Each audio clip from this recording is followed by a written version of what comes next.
Fridays. Laments Radio 101.1 FM. Evolving around you.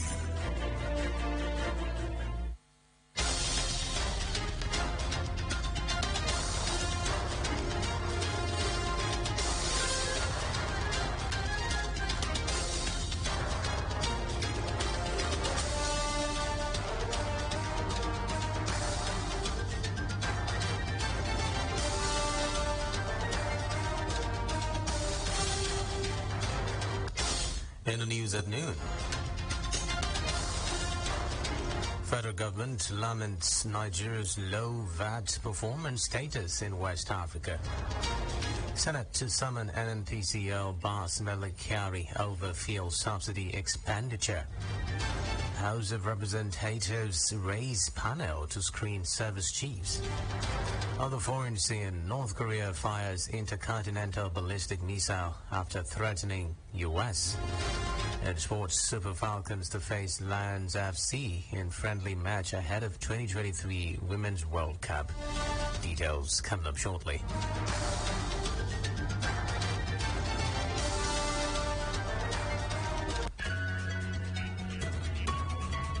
Good afternoon and welcome to the news on Planet Radio 101.1 FM Uyo. My name is Xavier Robert.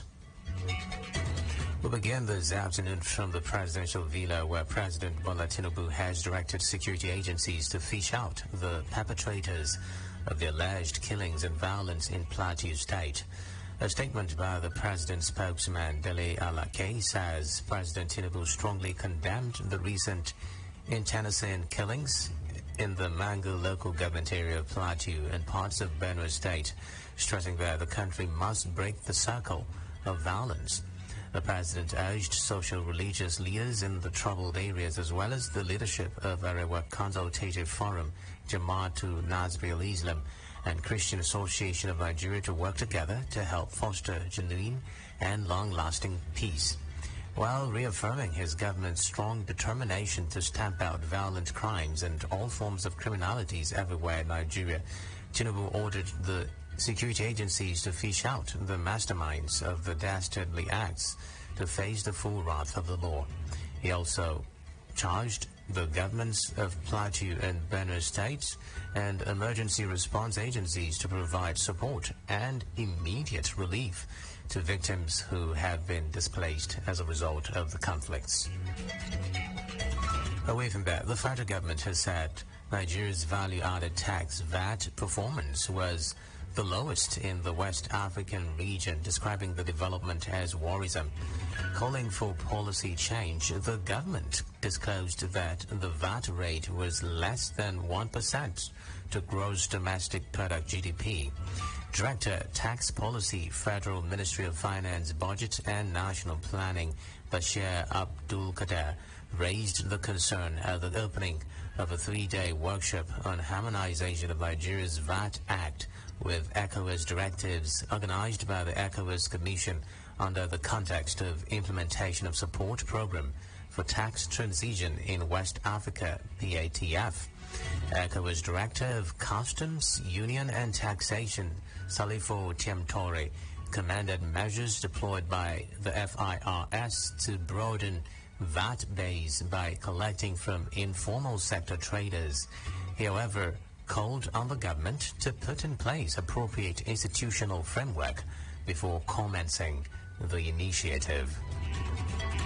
To the Red Chambers now, where Senate says it will invite Group Chief Executive Officer of Nigerian National Petroleum Company Limited, NNPCL, Mele Kyari, to brief lawmakers on under-recovery expenditures and the company's position on subsidy removal by the current administration. This came after the adoption of a motion on need to investigate controversial huge expenditure on premium motor spirit under the subsidy and under recovery administration by the NNPCL. The motion was sponsored by Chinwamba Party. The Senate also resolved to mandate the Committee on Downstream Petroleum Sector, when constituted, to constantly monitor, scrutinize and approve midstream and downstream spending. of the NNPCL and urged NNPCL, in conjunction with some major international oil companies in Nigeria, to form 3 different consortiums and build 3 refineries, one each, to stabilize the oil market, give value to the currency and stabilize the economy.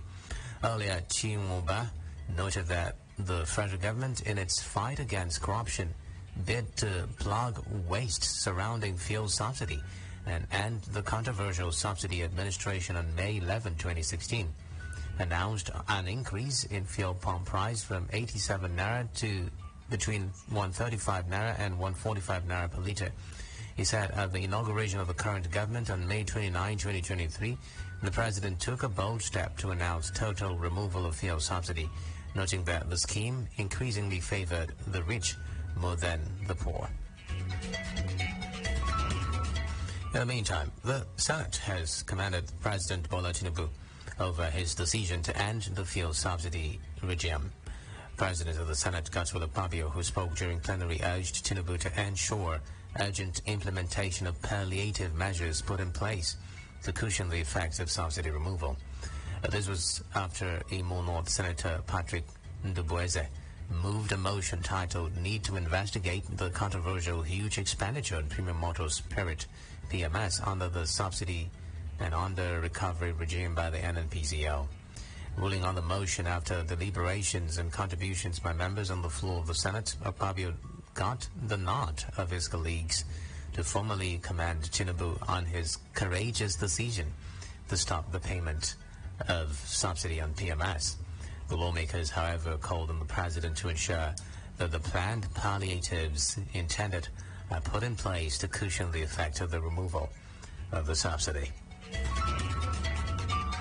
From the Green Chambers, where the House of Representatives has set up an ad hoc committee to screen the recently appointed service chiefs, the Speaker of the House, Tajuddin Abbas, at the plenary noted that the panel is made up of both members of the majority and minority caucuses. The Speaker also stated that the immediate past chairman of the House Committee on Defense, Babajimi Benson, would co-chair the committee. According to reports, the members of the committee include the Majority Leader, Professor Julius Ihovere, APC Edo, Deputy Majority Leader Abdullahi Halims, APC Kogi, Chief Whip Bello Kumo, APC Gombe, and Deputy Chief Whip Adewumi Onanuga of APC Ogun. Recall that President Tinubu had on June 19 appointed Christopher Musa as the new Chief of Defense Staff, Tauri Labaja as Chief of Army Staff, General C.G. Musa as Chief of Defense Staff, Rear Admiral E.A. Ogala, Chief of Naval Staff, and AVM H.B. Abubakar as Chief of Air Staff.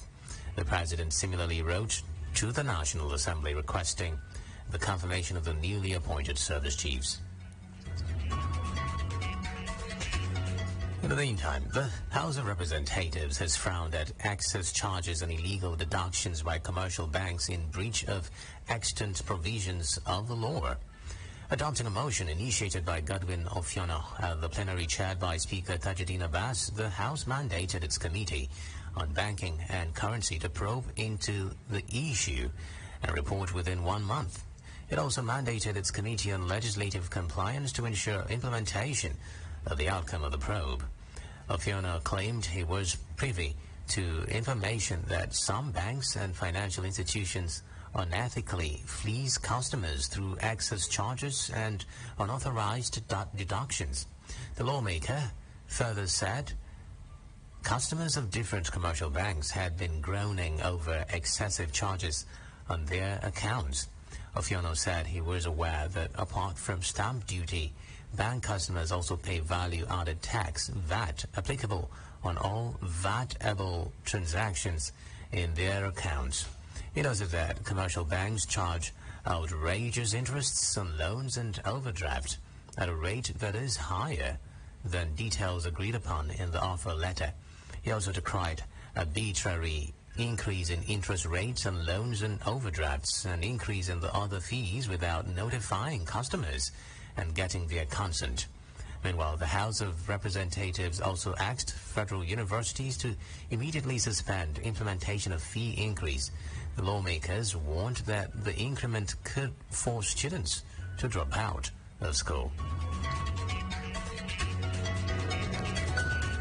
Back here, a Kwabam State commander has warned motorists and tricycle riders against route violations in the state in order to avoid road accidents and arrests.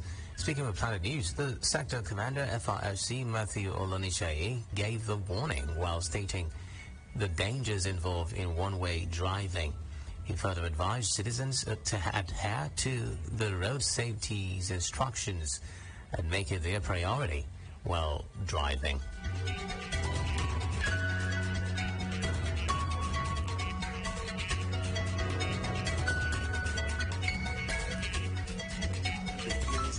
Traffic, popularly known as one way, which is highly injurious to themselves and also posing dangers to other road users. Because even trying to cut short, maybe by a hurry, and they're being lazy in turning at the appropriate location, and you drive against the traffic. And the man that is on his right lane, definitely such man will definitely get confused, and the process of getting such confusion, collision can occur, which can lead to unfortunate incidents.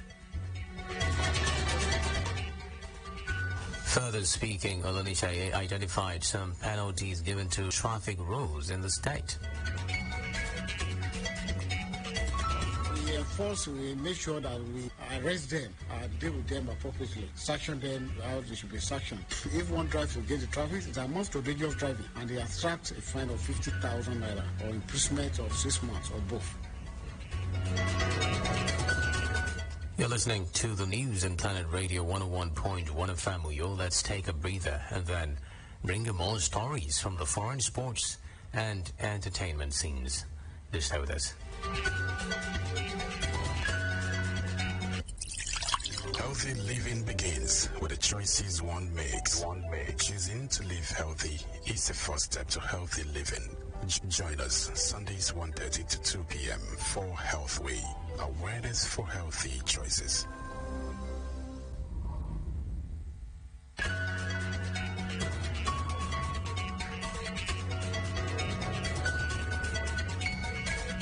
Many thanks for staying tuned. Now on to the foreign scene, where North Korea has fired a suspected intercontinental ballistic missile, ICBM. According to Japanese and South Korean officials, the long-range missile flew for more than an hour before landing short of Japanese waters today. Pyongyang's launch comes after it threatened retaliation against what it said were recent U.S. spy plane incursions over its territory. Washington has dismissed the accusations, saying its military patrols are in line with international law. Security concerns have ramped up on the peninsula this year after North Korea tested new weapons. Reports say the country also conducted a record number of missile launches in 2022, including ones capable of reaching U.S. territory. In response, the U.S. and South Korea have increased their joint military drills around the peninsula. In sports now, the Super Falcons of Nigeria will take on Lions FC, a local women's football club, in a friendly in Brisbane, Australia, in a friendly on Saturday. The encounter is slated for the Gold Coast Sports and Leisure Centre. Reports say it is the first friendly arranged for the Super Falcons since the team started preparations for the 2023 FIFA Women's World Cup to be co-hosted by Australia and New Zealand. The friendly will afford head coach Randy Waldrum to perfect his tactics and formation ahead of the competition. The Super Falcons are drawn in Group B with Olympic champions Canada, co-hosts Australia, and debutantes Republic of Ireland. According to reports, the 10th edition of the FIFA Women's World Cup will run from July 20 through August 20. And on the entertainment scene, organizers of the Haddies Awards have dropped the nominees for the voting and non-voting categories of its 16th edition. Recall that the Haddies unveiled the nominees for the Rookie of the Year category yesterday. The organizers announced the nominees for the rest of the categories today. Reports say Burna Boy leads the nominees list with 10 nominations. Meanwhile, the Haddies Academy also released the nomination list for the 2023 Next Rated category. Asake headlines the list after enjoying an unprecedented run in 2022, where he released consecutive chart-topping singles, which he topped with the release of his debut album, Mr. Money with the Vibe.